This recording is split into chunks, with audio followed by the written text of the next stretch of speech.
back with another video. Today we're going to be talking about why there seems to be such a strong hatred for Big Latto and what she can do to change that. So before I get started with this video, I just have 3 things to say.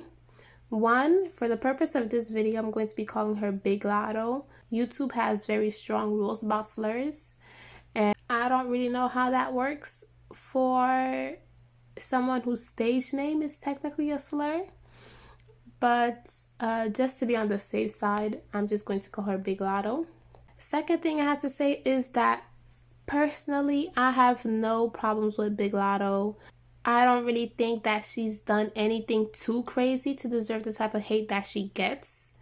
But, you know, the internet, I guess. The purpose of this video is just because I've made some observations and I want to talk about it and just also point out a pattern that I feel like if she would stop doing that pattern, she wouldn't get as much hatred as she gets. And lastly, I want to say that hate does not necessarily impact sales. Okay, Mulatto gets a lot of hate, but she is still out here succeeding, okay?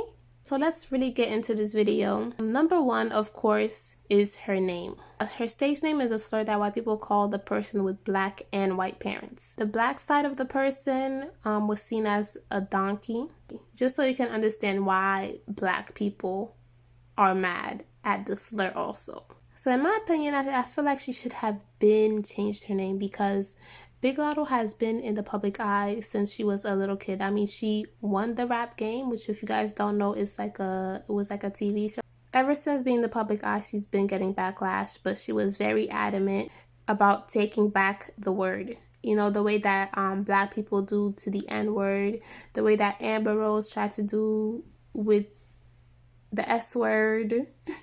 But I feel like she should have really braced herself for the fact that as she gets more famous, she'd receive more backlash. But she has said that she is in the process of changing her name, so we'll see how that goes. Number 2. Yeah, this is my assistant and my hairstylist and my best friend and my pet fucking orangutan. This is my chia pet, so it's all good. Now, when I saw the video, I'm not gonna lie to you, I didn't know what the heck an orangutan was. But then I saw her getting backlash on Twitter. She was calling her brown-skinned friend an ape. So, of course, you know, the discussion around dark-skinned women and colorism is very sensitive. So, of course, a lot of people took offense. She decided to defend herself online from the colorist accusations. So, in my opinion, I think that she was obviously joking. But like I said, like, colorism is a very sensitive issue. So, when you as a mixed person call a woman darker than you an ape, you should realize that you're going to receive some backlash, you know? And I just feel like, so when someone with less privilege than you say, hey, this is offensive or this type of thing helps perpetuate colorism, even if you feel like you weren't being a colorist, you have to realize that these kinds of things are rooted in colorism. So your first instinct shouldn't be to get on the defensive. It should just be to try and listen and understand. Number 3.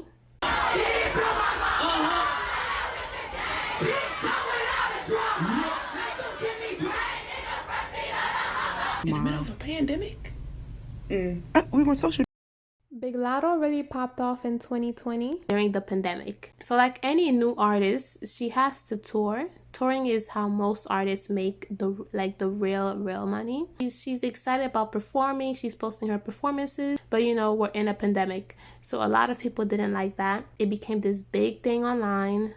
My opinion. I honestly understand both sides on this situation because on one hand, yes, this pandemic is annoying and I want it to be over. I want outside to finally be open again, you know, so we can have some sense of normalcy. Seeing people doing whatever they want during this pandemic, of course, is going to trigger the people that are abiding by the rules and regulations because all they're doing is spreading the virus even more, and it affects the people that were following the rules. So it's a really frustrating situation because it has to be an effort by everyone. On the other hand, though, Big Latto has been working since she was a little kid. She was on the rap game. She won and ended up not signing because she said like the contract was like bogus or something. She still managed to level up in her rap career without Jermaine Dupri. So that is a big achievement. You have to give credit where it's due. It's a huge deal.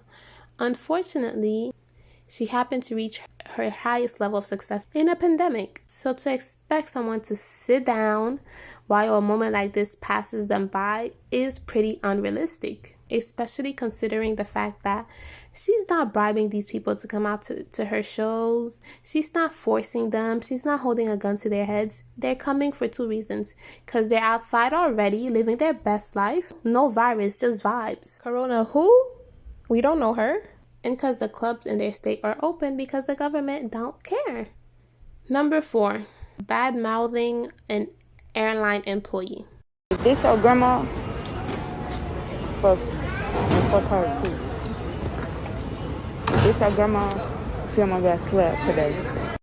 So as you can see in the video that I shown, in the video we never actually saw the woman disrespecting Big Latto. So to an outsider looking in, it just looks like Big Latto was bad-mouthing a working employee who is much older than her. Okay, my opinion.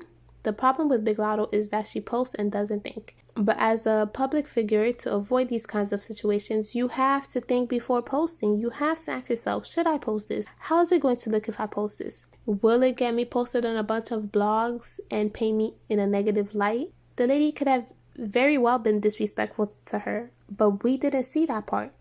All we saw was a 21-year-old, rich, mixed person disrespecting a working class black woman much older than her. So how do you think the public's gonna feel about that? So the 5th and final thing is that someone accused her of stealing a wig 2 years ago. Apparently the girl's a hair tech and they had an agreement that she'd give Big Latto the wig for a shout out. Since Big Latto never posted the shout out, she DM'd her about the wig and never got a reply. And then in like September of 2020, she DM'd her again about the wig and Mulatto responded, "Girl, that was 2 years ago." The hair tech put her on blast. Then Big Latto tried to explain that her hairstylist stole all the wigs. Big Latto couldn't uphold her end of the bargain. She said that she didn't like the way the girl approached her. She should have approached her differently. Everyone was once again mad at Big Latto. My opinion. Once again, Mulatto handled the situation all wrong. If I have a deal with someone and they didn't uphold their deal, and I DM them and I don't hear from them, yes, I have the right to be mad. I have the right for months later to still be mad. And I have the right for months later to DM you again. Like, what's up? What Big Latto should have done is showed a little bit more understanding of the girl's frustration. Instead of having to publicly explain herself, she should have DM'd the girl the explanation that she gave us publicly. Instead of being like, girl, that was 2 years ago. Bye. And then I'm sure they would have came to an agreement, you know, where she would have either agreed to pay the girl or the girl would have sent her another wig or something, you know. But all of that should have been handled in the DMs. So all in all, I think that Mulatto just needs to get a publicist. If she already has one, then that person needs to get fired and she needs to try again because her online presence isn't good. She doesn't think before she reacts. This is why 4 out of 5 of the things on this list happened or got escalated. And there's never any cleanup with her. No apologies, nothing. I feel like Big Latto just thinks she's right and thinks that people are just attacking her. And she needs to realize that the way that she handles situation also contributes to why people go off on her. But she is still young. She's like 21 or 22. In my opinion, I don't think these things are crazy bad. Like, I don't think she's a colorist. I don't think she meant to be a thief. And I don't think that she's disrespectful to her elders unprovoked. She has a lot to learn and hopefully she learns fast. So that's all I have to say. Make sure you like, subscribe, leave a comment. All of that helps grow this channel. Thanks for watching. Deuces.